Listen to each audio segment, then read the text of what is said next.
listening,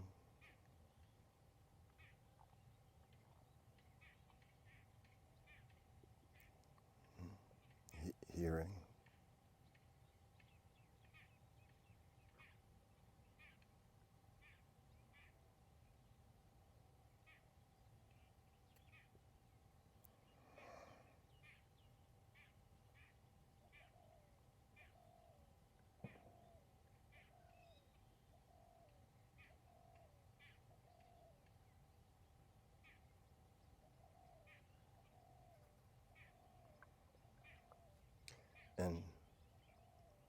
And where's the sound?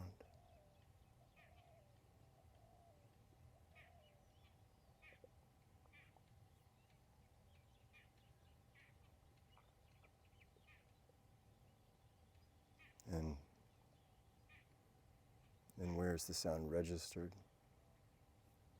Where's the sound heard?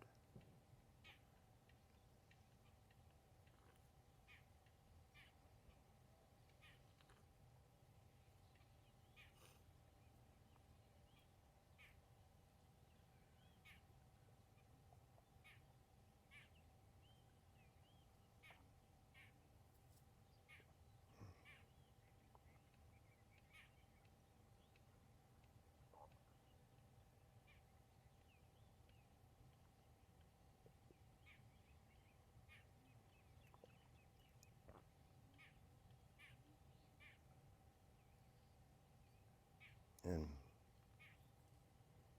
where's the hearer?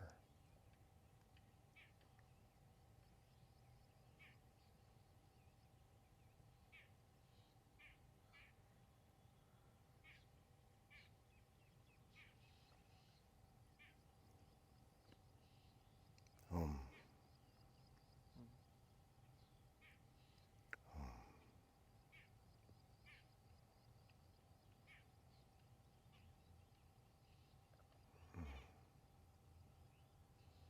There's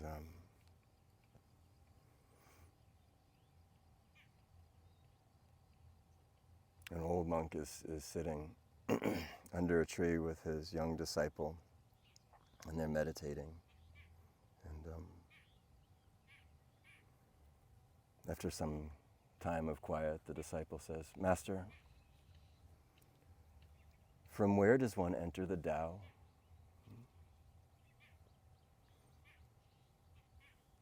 Some time passes, and the master says, "Can you hear in the distance the sound of the creek?" And so the student strains to hear. He says, yes. Yes, I can." "Good. Enter from there." "Oh, thank you, Master." Sitting. 20 minutes passes. And the student says, "Forgive me, Master.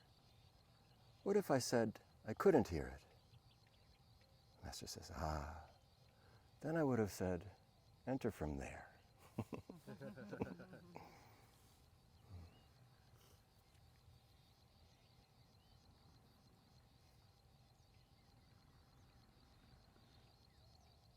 There's something especially nice in meeting in a spot like this on a river. Somehow easier to tune in, isn't it? So, welcome to Satsang.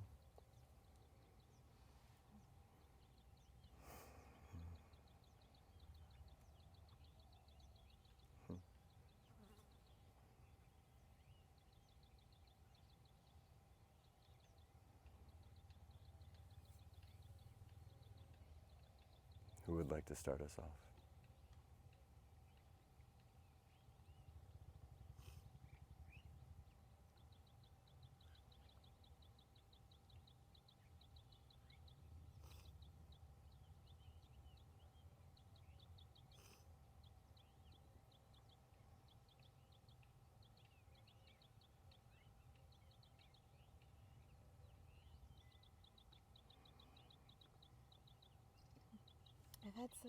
I've had something that I've been contemplating for the few days that I thought I was going to bring here now, but something else in the moment now, actually, instead.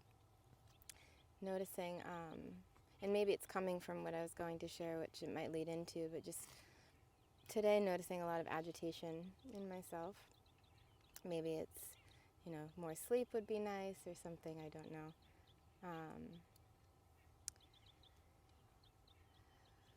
But I guess just the practice that we've spoken about and worked with a lot is to notice the agitation, not be taken by the agitation, not to be the agitation, not to be moved or to move with the agitation.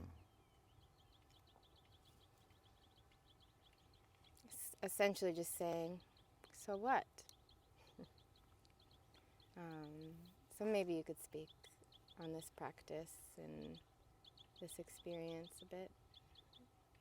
Okay.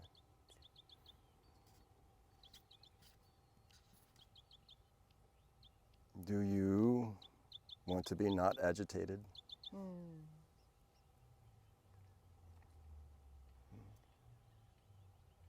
would say the one who's agitated wants to not be agitated. Hence the agitation.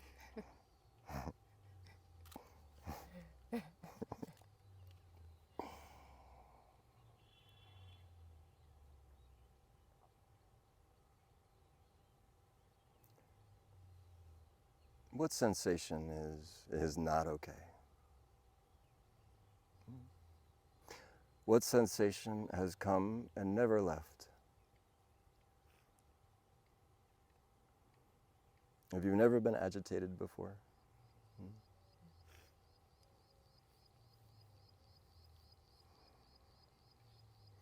Never been sad before?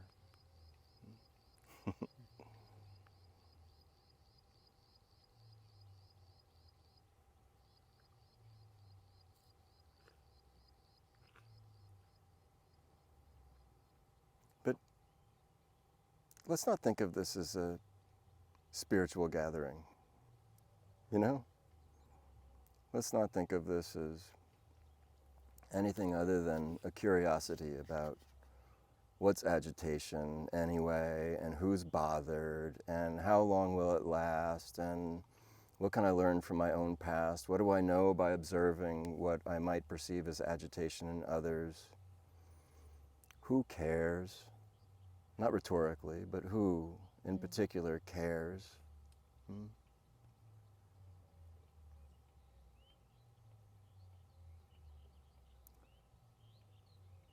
Who cares means who doesn't want to be agitated.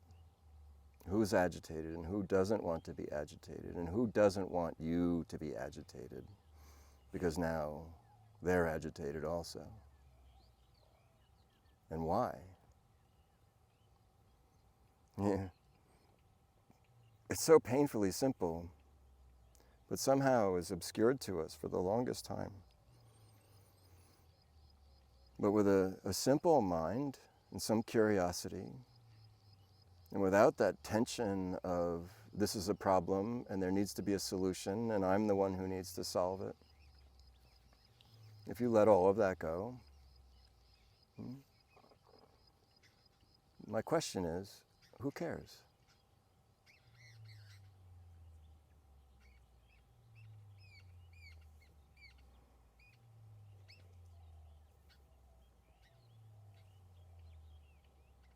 Even that can be agitating, yes?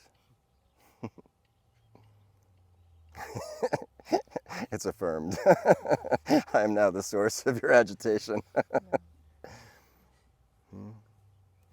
Well, there's so many yous, there's so many me's in all of that. The one who's agitated, the one who cares, the one who knows the one who cares, who sees the one who cares. Yes. The one who wants to not care. Yes. Will the real Krishna Priya please stand up? They're all different. So? It's soupy. It just moves so quickly. So you ask me which one, it can't grab that one to even tell you. Does this seem silly? No, of course not. No. It will sound silly to some,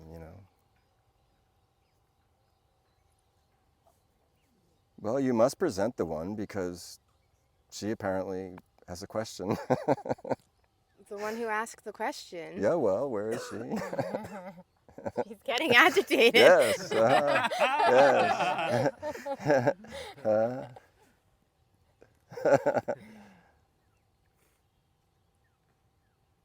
Some problem? No. I wonder, has everybody heard, and I think it's the Buddhist tradition, it's what's referred to as the second arrow? So the first arrow is, we're wounded. The second arrow is the one I shoot myself, that's also poisoned. And this is, Andrew was instructing me on what's called recursive yesterday. This is recursive judgment. So there's agitation, so what? So there's no problem. This is the first arrow. This is what it is to have a body and mind. There's no avoiding this.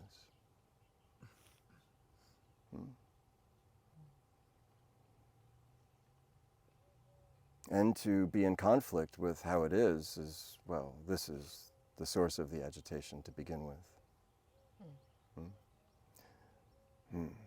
Yeah, let's do it this way. You see, the agitation, let's say it this way, it exists in you. Before the agitation comes into your conscious awareness, presented to you by some trigger, me, No. a little bit. It's okay. I'm happy to serve. But you see, the agitation pre-exists our awareness of it. And then there's something called trigger, which is usually somebody else. And now I'm agitated because something new came, but it existed within. The trigger only reveals what was hiding inside of us. And the other is the gift bearer of recognition.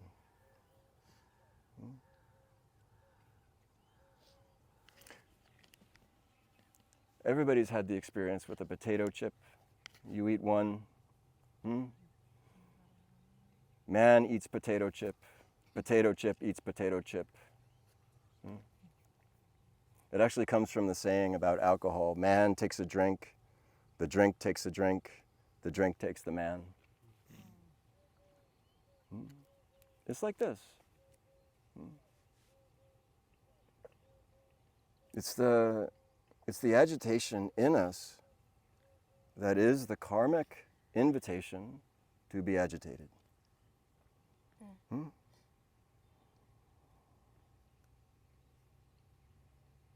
To call into awareness what is in you.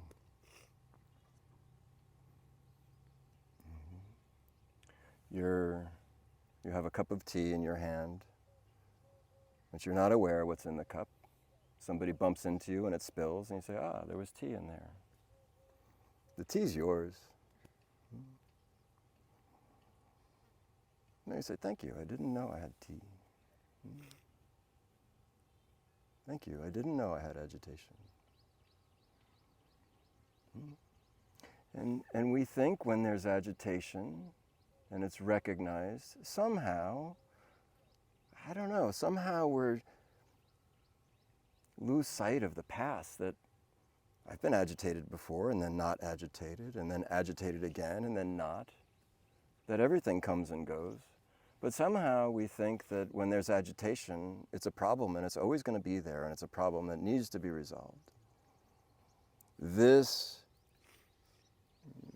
focus of attention on it in that particular way will make it last longer.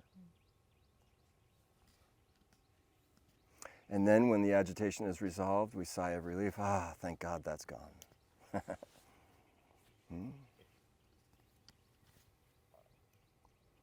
I remember it was a bit like this, that These are the subconscious emotions, samskaras in us, and patterns of identity, personality. And as you were saying, there's so many different elements or fragments of personality. And you were trying to locate the one or the other.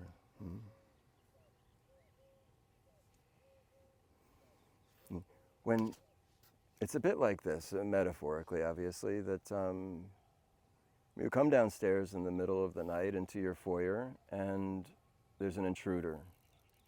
And so you start fighting the intruder and you're wrestling. And you wrestle it to the ground, the intruder to the ground, and then you realize this one has been living in your basement for 5 years and he was only trying to leave. But by fighting him, you've forestalled his departure.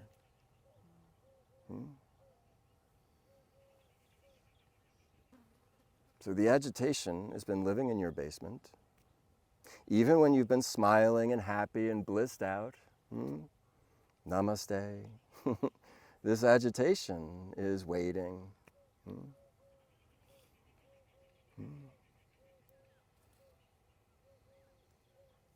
So the trigger is really not so much of a trigger as it is a reflection, a recognition, and a blessing. Because at no point ever, except for in moments of stark contrast, does it ever feel so much different than I'm just me, isn't it? So this is what it feels like to be me. So many years ago, I went on a spiritual retreat. I had some beautiful moments. There was like heart opening. I came back into my office on Monday morning and I started looking at my email and I felt a tightness in my chest. I was like, and I remember thinking, oh, that's a bit uncomfortable. And then it hit me. I was like, this is what it used to be like. This is what it felt like to be me all the time. I didn't know anything different. It was kind of horrifying.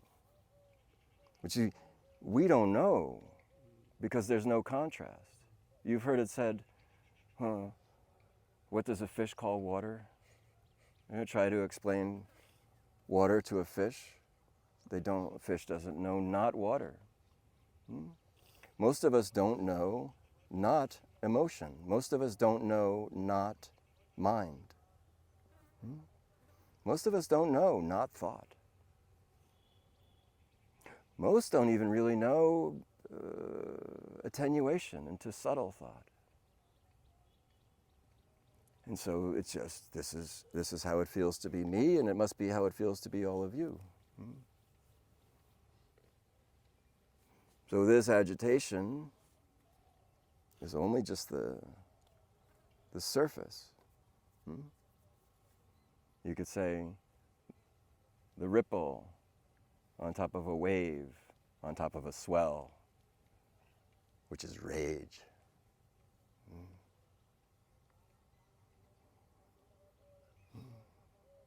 A ripple on top of a wave, on top of a swell.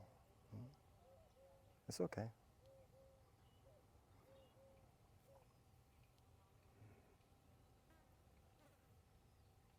So it's a great blessing to be agitated, to see for yourself, with right knowing, what it is that resides in me. You see, waking up, we say waking up from sleep, waking up from a dream. This is waking up from your subconscious, your conditioning that has you on autopilot, which is not free will. Moved and pulled this way and that, and all of it happening beneath our conscious awareness. So, the remedy is to know oneself. And so when emotion or thought patterns arise, then this is when we come into recognition of who I am. In a simple way, what is my identity? What are the energies of the past that play on me, that calls me I, you know? My nostalgias and my resentments, my victories and my traumas, my hopes and fears. We come to know all of these things, but we must be willing to look. If we continue in the pattern to project our emotions, that the cause of them is outside of us, then we will be forever helpless. That to blame anything, even our sense of self, is a bit absurd, because it just is. This is karma. This is the law of cause and effect. And those of us bound in it are bound in it. What to do? And how to be free of that.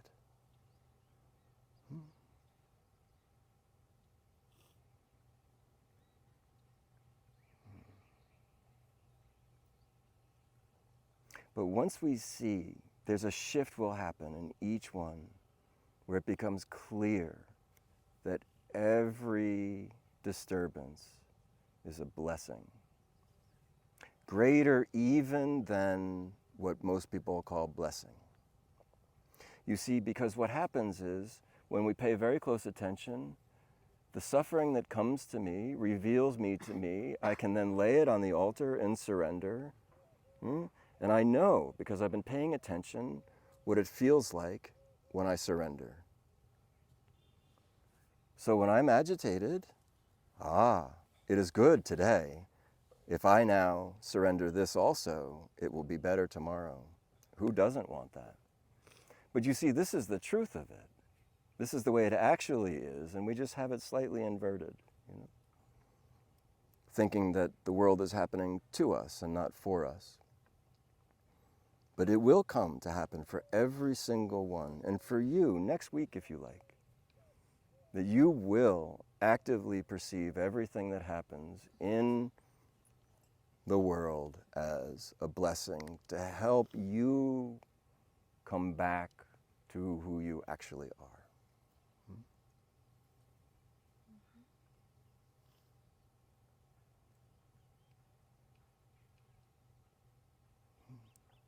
That in the video that I forgot to send you of Radhanath Swami talking about Narsimha disemboweling Hiranyakashipu and then putting his own intestines around his neck, that it was beautiful. Also to Hiranyakashipu, this was a beautiful moment. It seems so grotesque, doesn't it? And each one will come to see the perfection of karma and the perfection of what comes to us and what is taken from us, as all of it God leading us back home.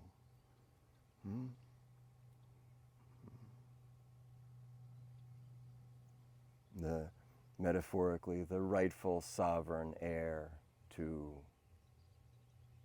your sense of I. Not agitated. At first, not agitated by agitation. But this is the first battleground where you must not be recursive in judgment. I'm going to have to send you a nickel every time I use the word. Where we must cease and desist in recursive judgment and shame. Against anyone other. And most importantly, against our own selves. This self-reflection that is negative, it poses me against myself. This is not a good way to be. And this is how the world is for the most part. And hides behind something called ethics or morality in it. It's not this at all, actually. The one free of this has no impulse to so-called sin or offend. There would be no point in it.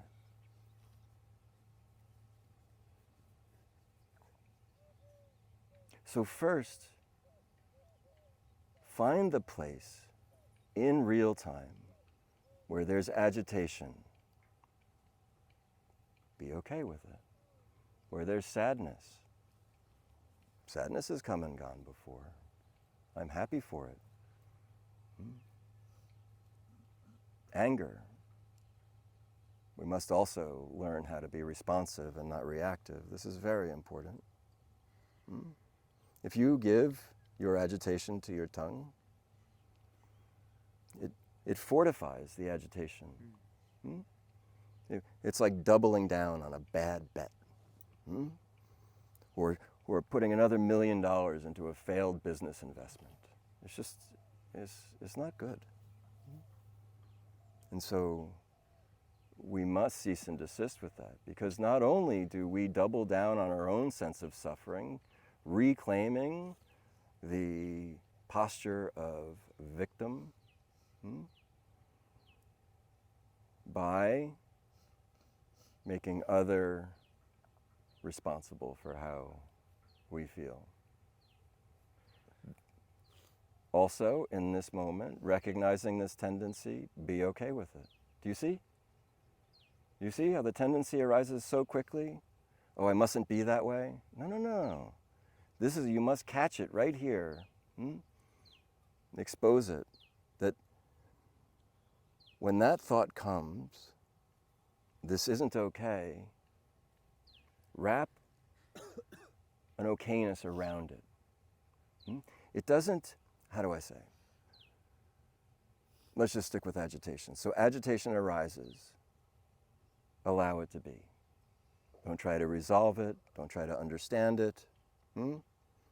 Wrap around it agitation. What seems so big, foremost in the mind, now when you wrap refuge of stillness and okayness, total acceptance around it, it becomes very small. This agitation is not troubling you. And as that, in that, it will wilt. But if we keep touching it, and feeding it, and all of this, then it continues to grow. When we're triggered and we fall into these patterns of reactive emotion, we can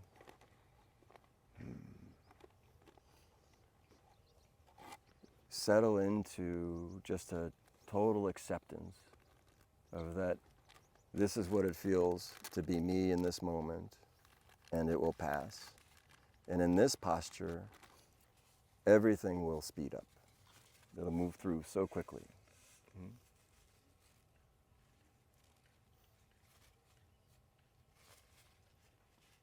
At first, the judging thought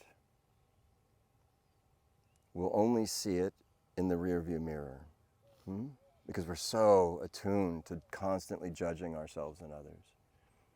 When you find it, go back in time and allow yourself to feel how you feel. And then keep an eye, because you'll see it, you'll start to, in the moment, it'll get closer and closer to the moment, so you'll notice it sooner and sooner. And then in the moment, agitation will arise, and you'll immediately wrap okayness around it. And then, soon enough, you'll be able to see it coming around the corner. And let it. Do you know the story of the Buddha sitting under the Bodhi tree, and Mara comes to tempt and scare him? So he's sitting under the Bodhi tree in that posture of stillness and renunciation. And Mara comes to as a temptress, a seductress. And as I understand it, the Buddha simply invites Mara to tea. I'm neither attracted nor am I revulsed by your temptations. You come and have tea, but you come and go. I'm disinterested. And then Mara appears as a great monster. Similarly, he says, come to tea. I'm not afraid. I'm neither chasing nor running. I'm not hiding. And so eventually we see it coming, and we just allow everything to be exactly as it is. And just from a perfectly practical standpoint, each one in a review of our own personal history, we see that things come and go.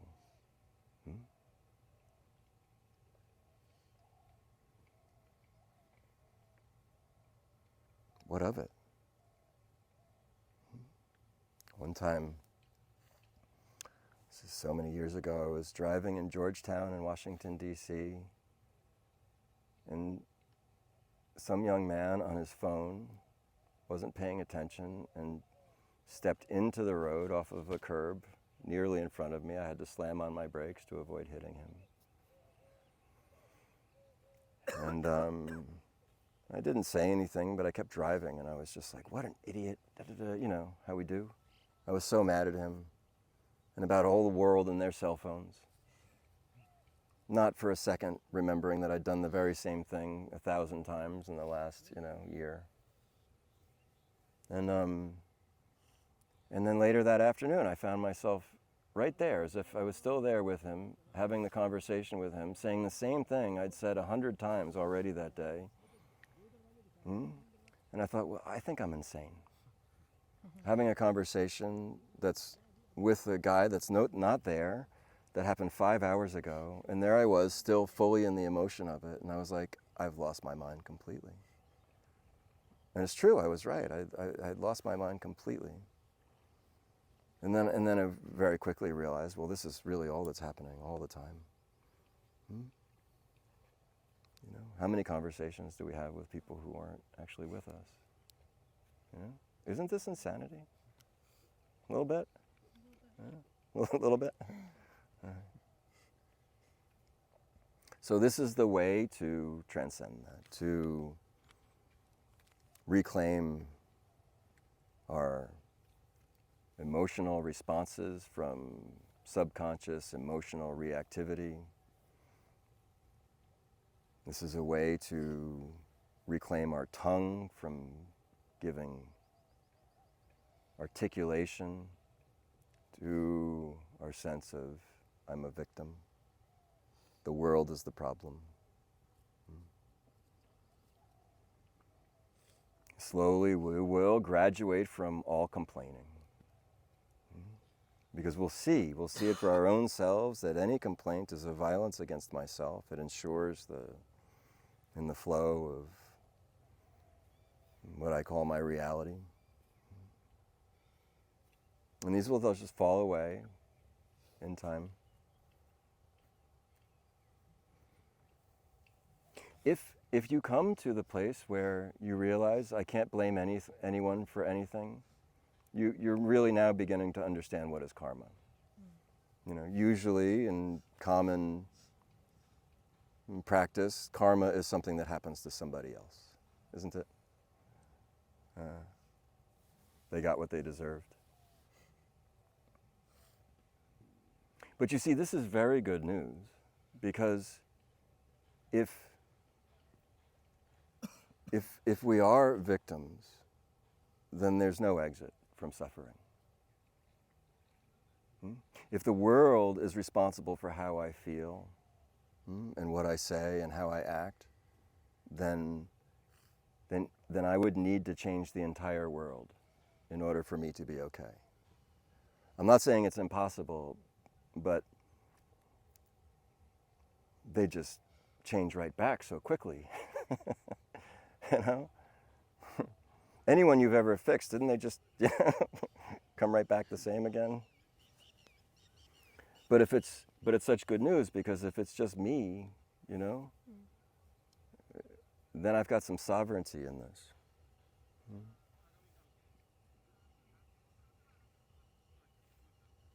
Is it too hot?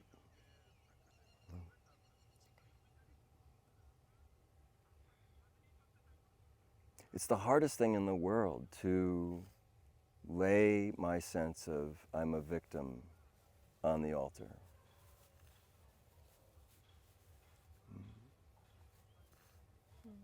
It takes such radical and reckless, suicidal courage to do this. So you can't blame yourself for not, and you can't blame anybody else for not. It seems reckless.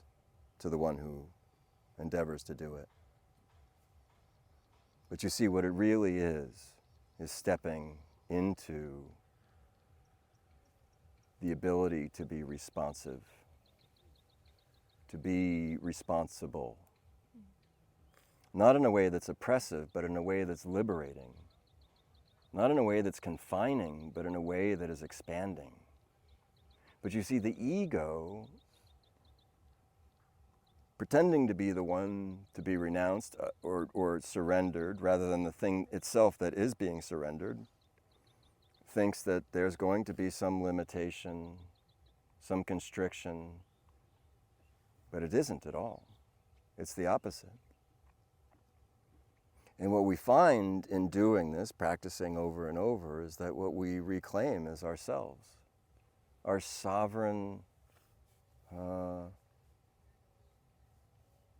what's restored is choice. Let's just keep it that simple. I choose. When the subconscious is triggered and reacts, I'm no longer tethered to that, like a rag doll, this way and that way, by all the stimulus in the world. What remains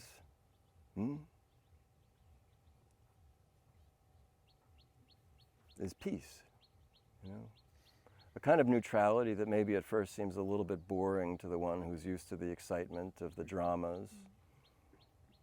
My grief and the strategy of my personality structure, all of the things that, so sticky. Well, at first it may seem a little bit like boredom, but it clarifies into something that's peace, contentment.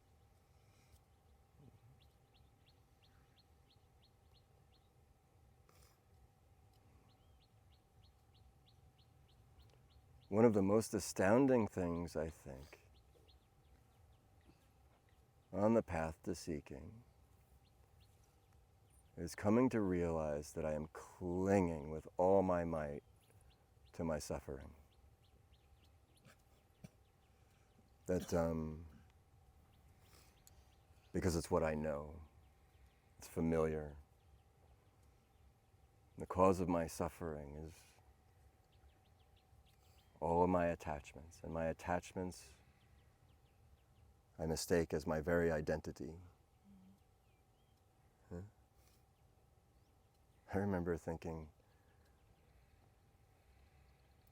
I've heard since I was a child that forgiveness is a way to happiness.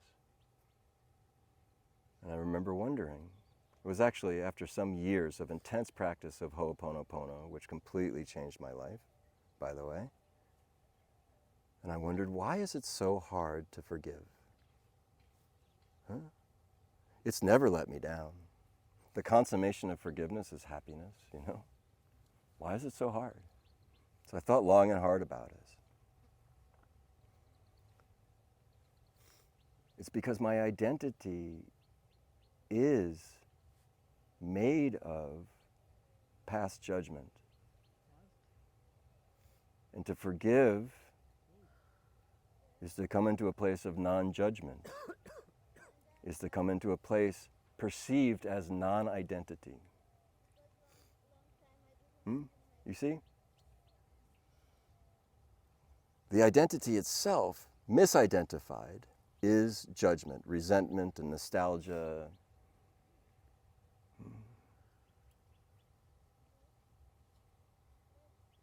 Anticipation and dread. This is the mistaken identity, is actually these are the constituent parts of what I call myself. It's not true, but that's what it feels like. And so forgiveness is to come to a place of non-judgment, which is to come to a place of not me. It's a psychic suicide. This is why it's so hard.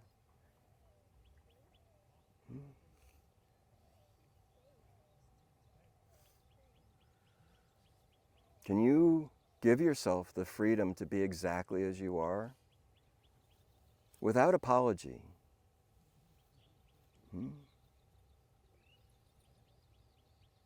Without shame. Can you just relax around that?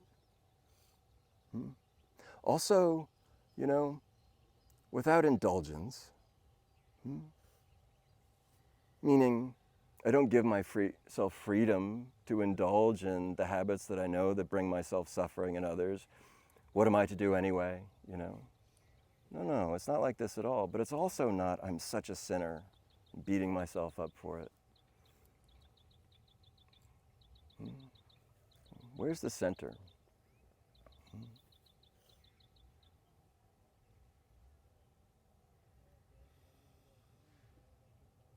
That's neither indulgent nor ashamed. I am as I am. I do not apologize.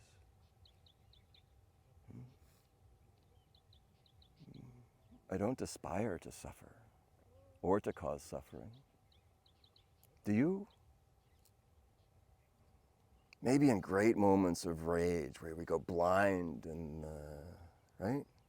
Blind rage. Maybe there's something that happens in that does want to cause suffering. Coming of our own wound. Maybe in a way we could say that whatever it is that we are, we're always so generous. You see? If we're so loving, then we just share this.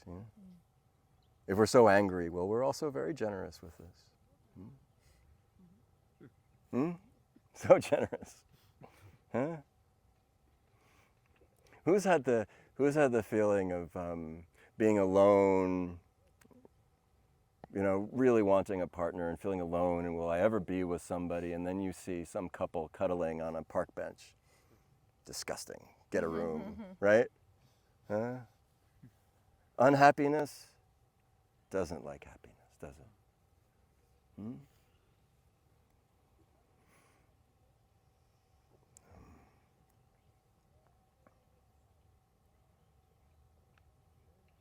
A pretty thorough treatment, I think. How do you feel now? Better. Where's the agitation? Has it gone back into hiding? Well, Are you okay with that? free of it. You see, what arises, arises. There is a whole landscape that is internal, isn't there? You call it Krishna Priya, yes?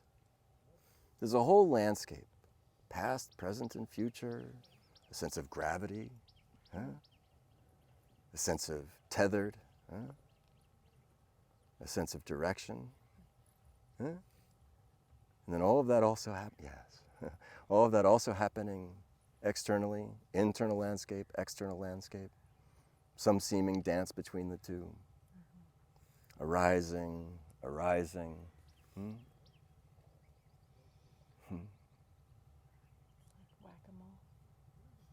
No whacking necessary, but yes, it just keeps, Well, yeah, I see it. poor mole. I see it as, the arising. It's opportunity to die. The arising is opportunity to die. It's like the experience that I had that I'm speaking of. The agitation arose, and the habitual reaction to identify with that agitation and become the suffering, be the suffering, be agitated by the agitation. But then through, practice and guidance with you and being able to see that and flip-flop, at least where I am now, back and forth between the one who is agitated and the one who is aware of the agitation. And then in that, seeing that the agitation, the one who identifies with the agitation, is suffering itself. in that, in suffering itself, is the one who I think that I am. Yes. But also experiencing it at the same time, Yes. viscerally. Yes. So both. Yeah. And then from there, with the awareness of the truth, that the one who identifies with the suffering, is the identity, the false one, there is the opportunity, there was, to move into gratitude for the agitation and to die in that. Yes. So, if what you've just described is a very articulate description of shadows,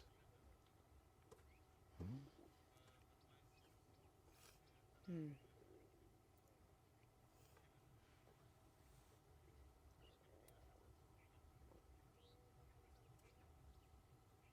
and even in that moment, what you say, to die in that. But to die in that suffering, as that suffering, is actually to be alive, isn't it? Hmm? Do you feel alive? Hmm? Mm-hmm. Yes. Aliveness. Yes. And what of the shadows now? Past. Past. So the ability to articulate the shadows is to say, I see. It's an important part. To see that we have objectified it, and to recognize that the subject has objectified, also as object. And so you see what you did. You articulated perfectly from your own seeing, not from anybody else's teaching. Hmm? Yes. You were speaking as you, yes? Yes. And then seeing that, and then in that moment you came to life. And what was prior to that? What did we relinquish? Do you feel like you're missing anything now? No. Will there be a problem when the sense of it returns? Not from here. Not from here. Does here go anywhere? Is this vulnerable? Is it fragile? Maybe it feels that way. You can say. No. Maybe an echo of past. No, we talked about this earlier this morning. These moments. It's a little preview. It's a little preview of something we could say maybe is healed, reintegrated, transcended. Whatever word we use, something awakens, is enlivened, and reveals what was not so vibrant, was, as you say now, echoes or shadows. And you see, not too long ago, in the agitation, what you called I was made of that. And now? Now not that. Tell me, if there was a preference, do you have one? This or that? If there was this. This. Don't.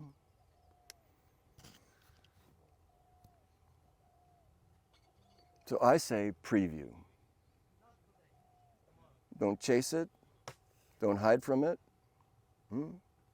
Don't cling to it. Don't reject it. Soon, this is what it'll feel like to be you.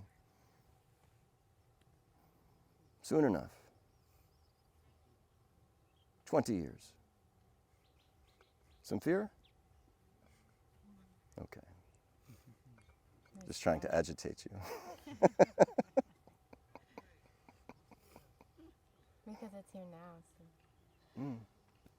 Yeah. So does it matter? I mean, truly, does it matter, practically speaking? Emotions come and go, pulled this way and that way.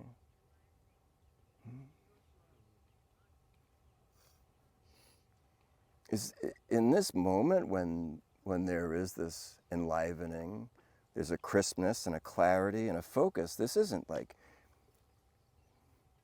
hazy, is it? This isn't like some Elysium, This isn't some like narcotic kind of sense of, is it?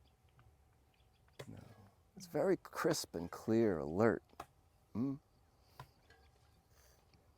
Yes? Yes.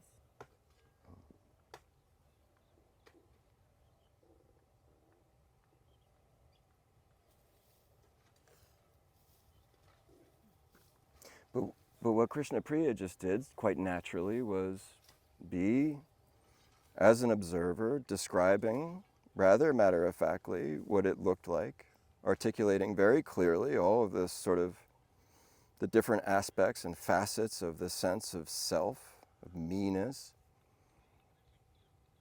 And in that, just with a little tweak, all of that becomes, the me becomes an object itself on the screen of awareness, meaning me, meaning not I. Do you feel aloof, detached? Do you feel like you may never love and serve? No. It's not cold at all, is it? No.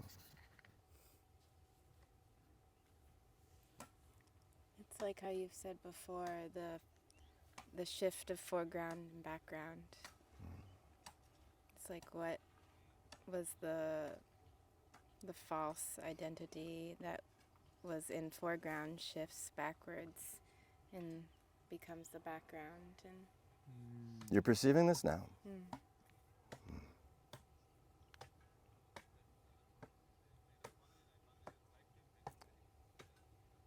We perceive it as an inversion.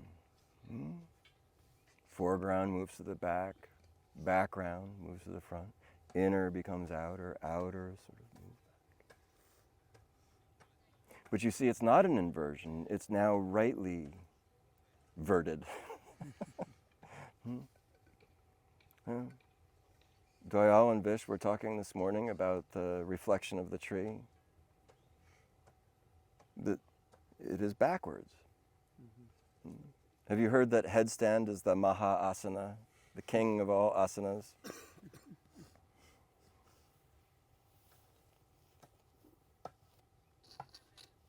As above, so below, but inverted. Top is bottom, bottom is top, in is out, out is in. So confusing. And in this space and being rightly related,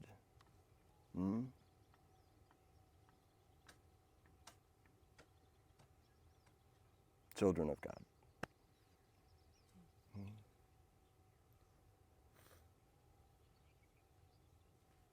Never evicted from the garden. Just lost in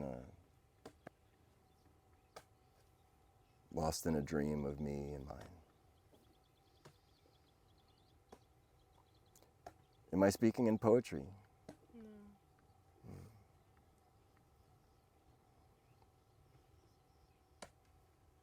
There's like this slight questioner in the back that wonders how the lost, where. If you find out, tell me, please. But again, it's just because the foreground is, doesn't matter, don't bother. And we can simply just, nothing to figure out. This is a marinade.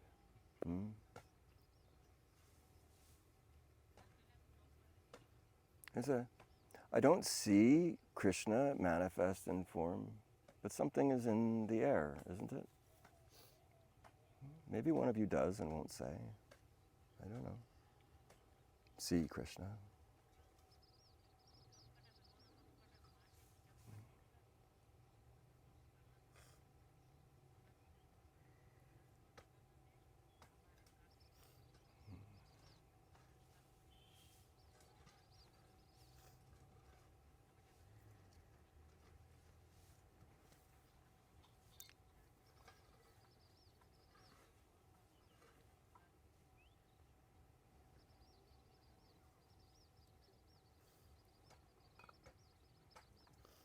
So, without clinging, without trying to figure anything out, without allowing the old mind to try and evaluate what's happening, because I assure you it cannot,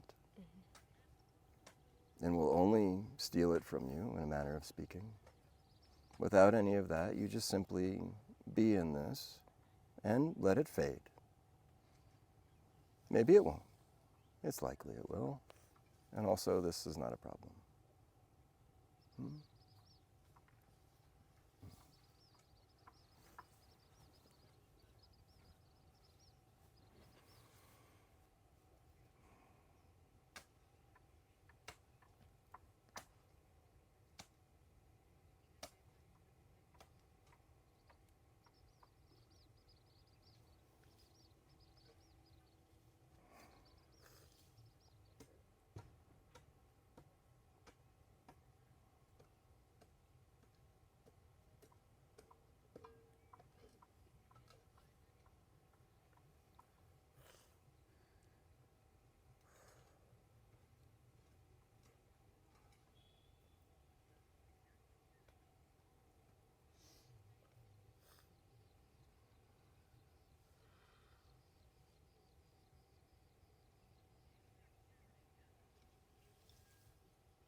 I was talking earlier with Josh about what happens when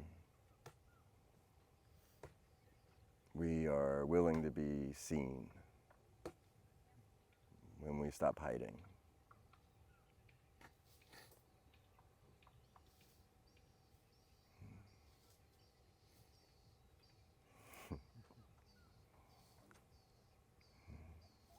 And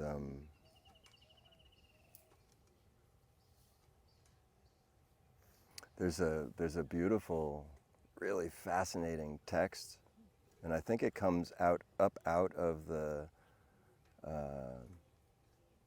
Kashmiri Shaivism tradition, which is sort of a tantric tradition. I don't know so much about it, to be honest. But there's a text called Recognition Sutras, and one Swami suggested I read it. And it was absolutely fascinating. But to oversimplify, it says, there is only, in the relative, there is only concealment and revelation, reveal. Conceal and reveal. And that the trouble is, of Maya, of samsara and suffering, is that we are concealed to our own selves, that I is obfuscated to me. Huh? That there's a lens of perception that is reflective, that I don't see what actually is true. And so the world is concealed from me, and I am also concealed from me. Huh? In the Bible it says, before you remove the splinter from your neighbor's eye, remove the plank in thine own eye, something like this, isn't it? Yeah. Well, this is or there are the veils, or the 7 veils. So the world, the truth of the world is concealed from me. The kingdom of heaven is available on earth, but men cannot see it. The world is concealed from me, and I am concealed from me. And it's funny because, you're concealed from you, and I'm concealed from you. And so this is Maya, this is samsara. According to recognition sutras, I don't say. And then with increasing sense of adeptness, mastery, yoga,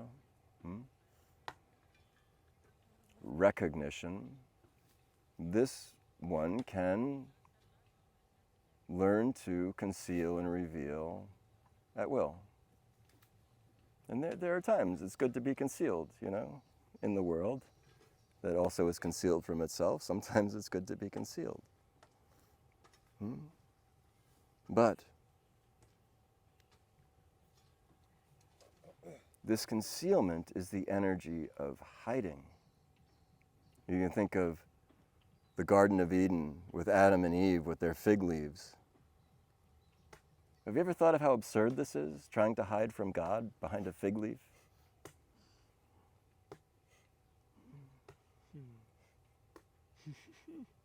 Hiding is ridiculous.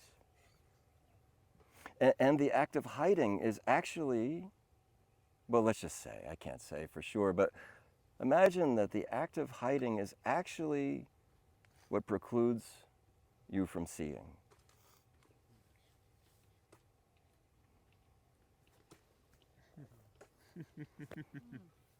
You look in the mirror, then you want to hide. Does it work? Are you not there?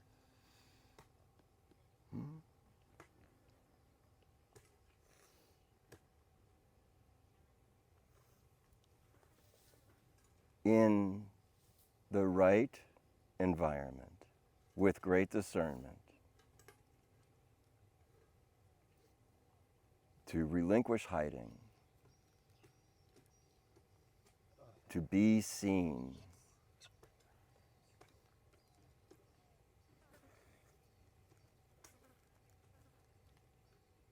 To be seen. You will see.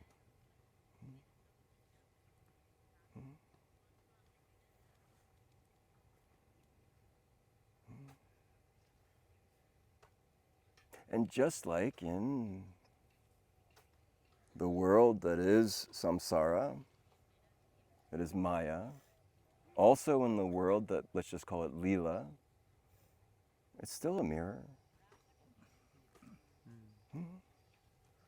In the place of not hiding and in the place of seeing,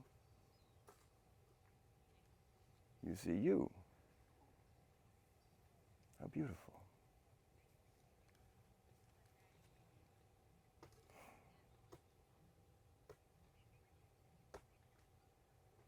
And it's not only true in a moment. Remember this. When we're lost in the suffering and when we're back to being concealed by ourselves, remember the truth is not vulnerable. It actually doesn't matter an iota what you believe or how forcefully you say it. The truth is true. You have zero impact on it. Belief is an important thing, of course, but it only really is relative to your sense of wellness and being. But the truth needs no promotion and no defense. Certainly not from me and not from any of us. And so it's never not true. So when you come into contact with something that seems relatively more true, it's always this, only concealed. It's never any different. We talked some time ago. Do you ever have the feeling that you're not actually seen? Nobody ever really sees you?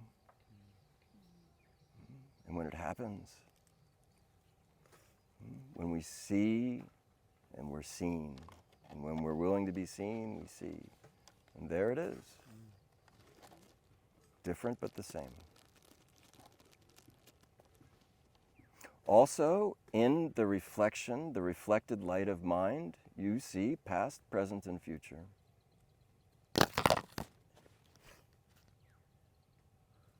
How nice. You get to travel the landscape of your own self. Inward facing and outward moving. Same.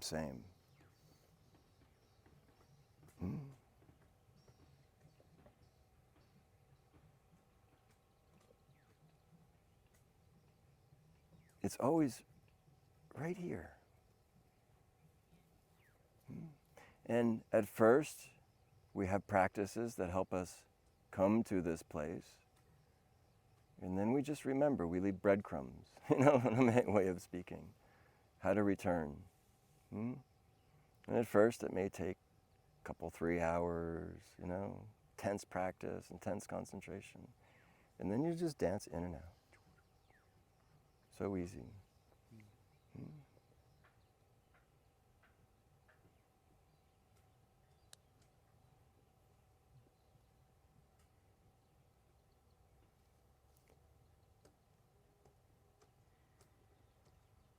And what we are is what we bring, is what we share.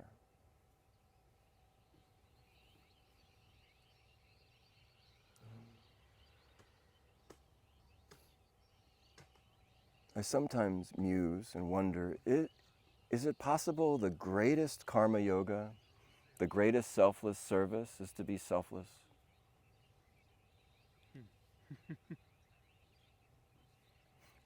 That the yogi alone in a cave for 10 years, 20 years, 100 years is doing more for the planet than all of the leaders combined? I don't know. But what if it's true? What if your peace and joy, what if your gratitude and your humility is more viral than all of the activities? Huh?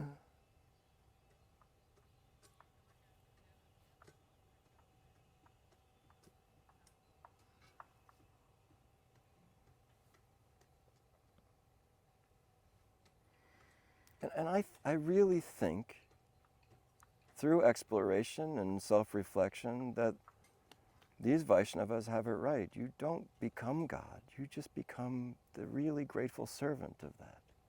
And maybe not even understanding exactly what that is or how it works. I want to share something about humility that just blew me away.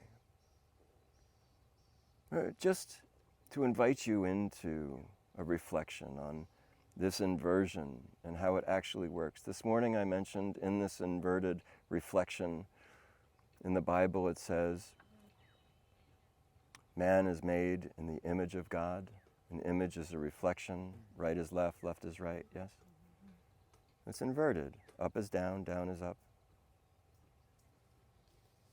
And it also says, the first will be last and the last will be first.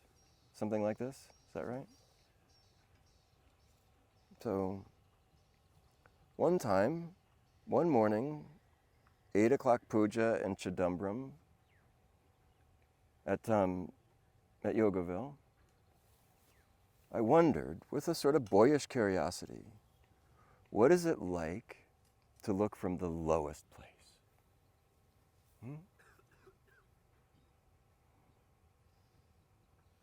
Below the flooring, below the foundation, below the worms, down, down, down, down. In a full, somehow I managed some level of sincerity. I don't know if I could manufacture. Down, down, down, in full prostration to the all, as the smallest and most insignificant.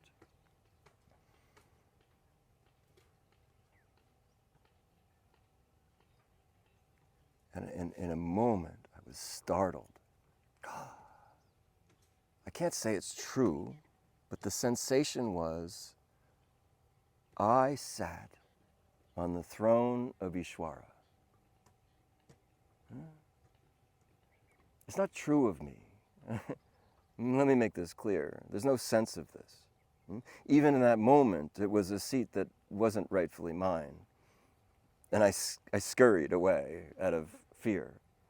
It could be this is really what's meant by the fear of God.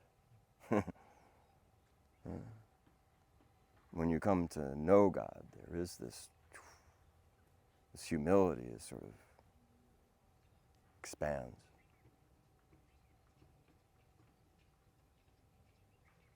And that if this is true, even poetically or metaphorically, that the way out of this bind is through sincere humility. And I don't know, but I think that there is a cocktail of beingness that is joy and gratitude and humility. And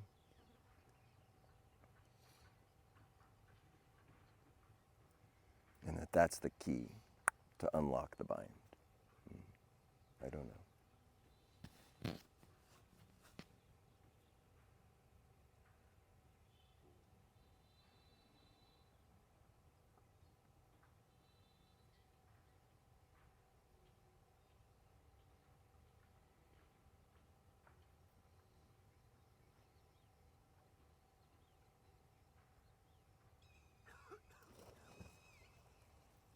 Oh, I think I'd like to do that. Yeah. I was thinking the same thing. We ready? Oh. Yeah? Whenever Some other question? Something somebody wants to share or ask? I was chuckling a lot at the image of somebody wearing glasses, but instead of lenses, it's mirrors. Just like walking around staring at themselves, you know. Yeah. It just came to me as you were talking. Yeah. It was hilarious. I don't know how far they would get. Well, you can at least pay out of peripheral vision around the mirrors a little bit, you know. But You'll see this. This is actually more true. And that we do get anywhere is it's backwards. In the mind, we're living in an echo chamber. Where everything is confirmation bias. The whole thing, you could say, is like a giant Rorschach test. You don't see the world as it is, you see it as you are.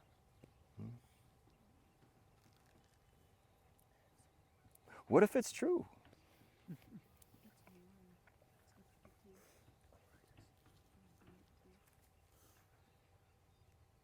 I heard something some months ago that just blew me away in meditation. It said, they're not living the lives, how did it go?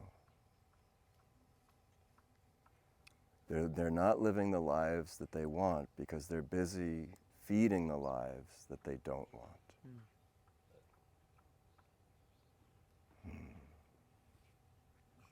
Past, echo chamber, shadow, past, past, past, past. Krishna is now. Yeah.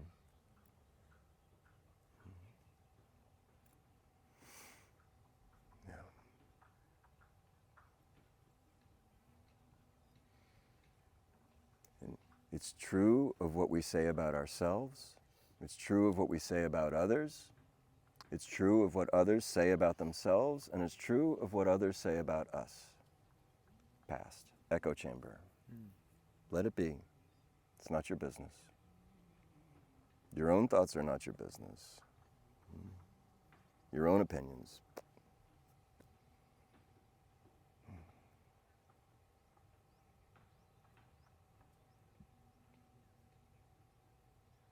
If you see this in others, you see the patterns of responsive, reactive behavior, ways of being and reacting to certain kinds of stimulus, you'll know it to be true in yourself. And you'll see that it's not clear. It's muddied.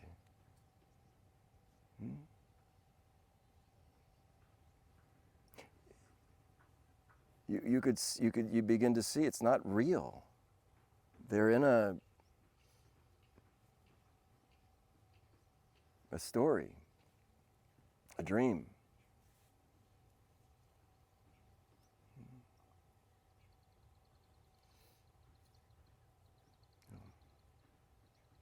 And when we see it in others, we can begin to see it in ourselves too.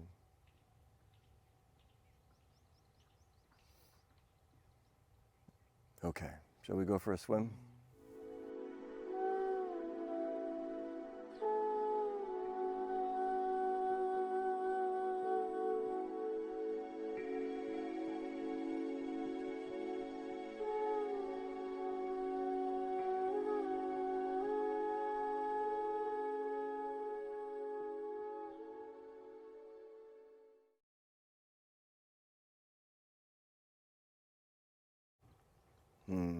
These are, I'm just having a really, it's so clear. This moment is so precious. It won't always be like this. This is the most precious moment for me, from where I'm looking. I'm so grateful.